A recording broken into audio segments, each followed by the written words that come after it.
I personally think that, we all evolved in the sea, from the sea. I think we are fundamentally, connected to water in every single way.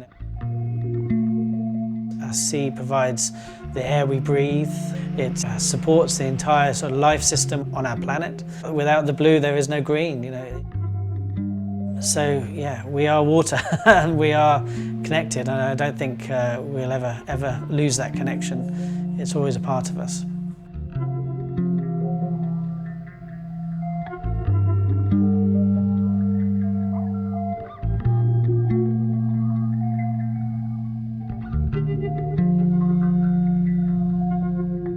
I've always been fascinated with the oceans for a very, very long time. Since I was very young, I was fortunate to live in Asia and explore all these incredible marine habitats and pristine coral reefs.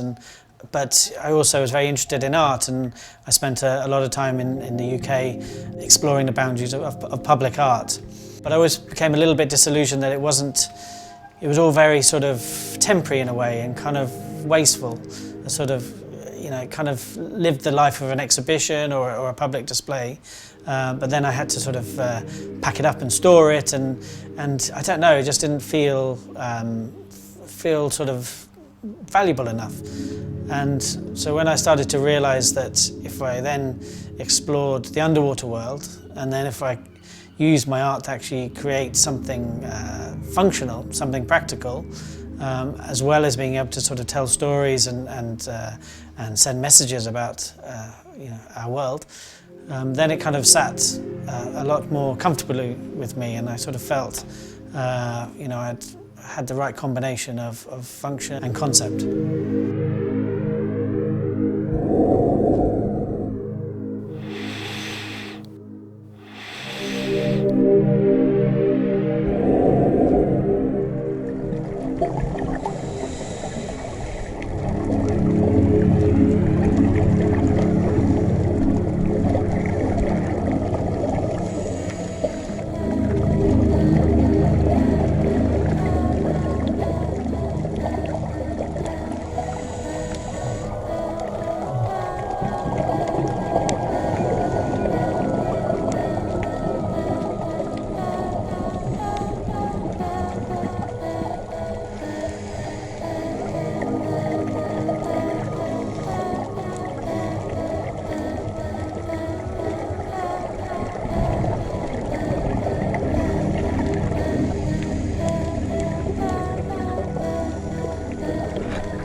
Well, for me, viewing art has always been about exploration.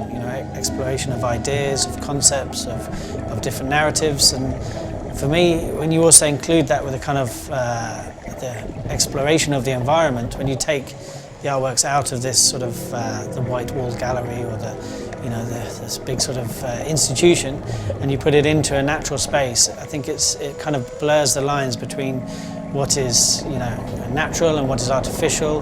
And for me, that kind of opens up your mind a little bit more. I think it puts you in a more kind of spiritual place, a more accepting place. And I think that's a very, very different way to sort of look at artworks.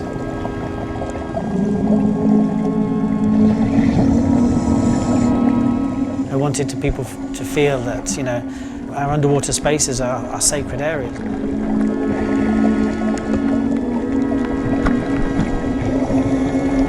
I have a sort of idea of how they'll change, but I'm generally always surprised by how they evolve and how they morph into these completely different forms.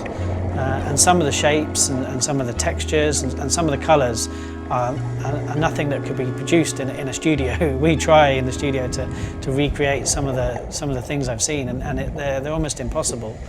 And so it's not, it's one of nature's services that can never be replicated.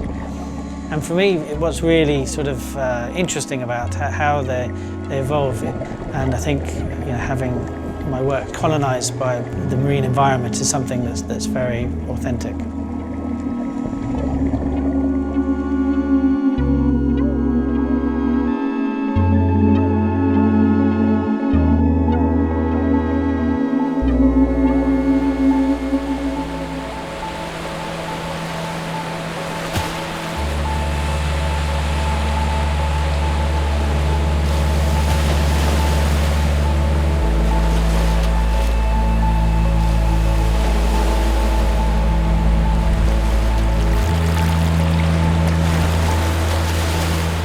Denial is one of the most interesting human instincts, because I think it's inherent in all of us, and it's been a survival technique.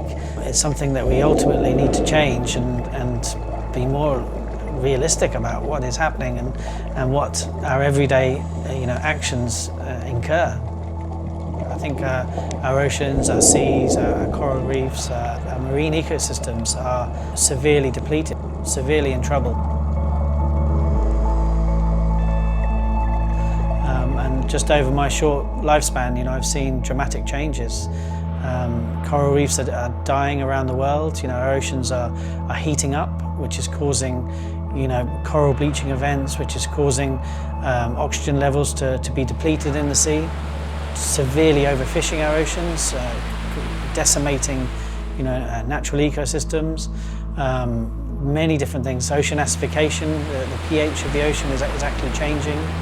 And these are having devastating consequences for future generations.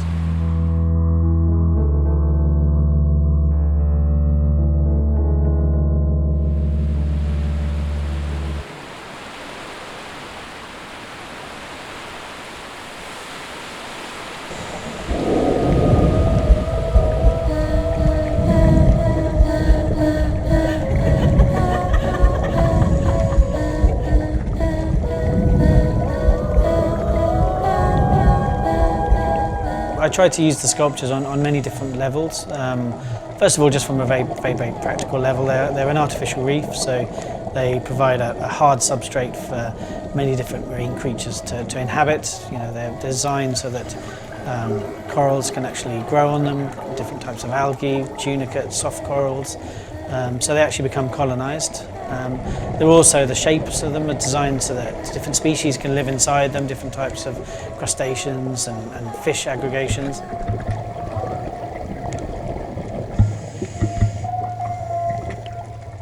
The sculptures are made from a very special type of marine cement.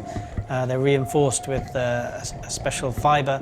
There's no metals that are used in the works or anything that can pollute or corrode. It's very important these works last for hundreds of years.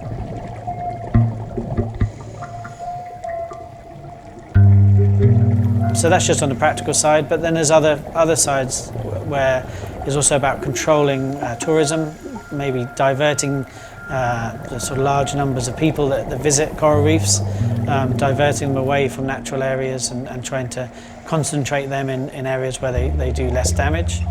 But then there's also, you know, the narrative of the works and the messages that they try to explore, and to try to sort of change how we visualize the sea. You know, it's not this endless resource that we can just plunder. It's not this, you know, place that we can, you know, dump things and forget about it. It's actually, you know, a beautiful, sacred environment that we really need to protect.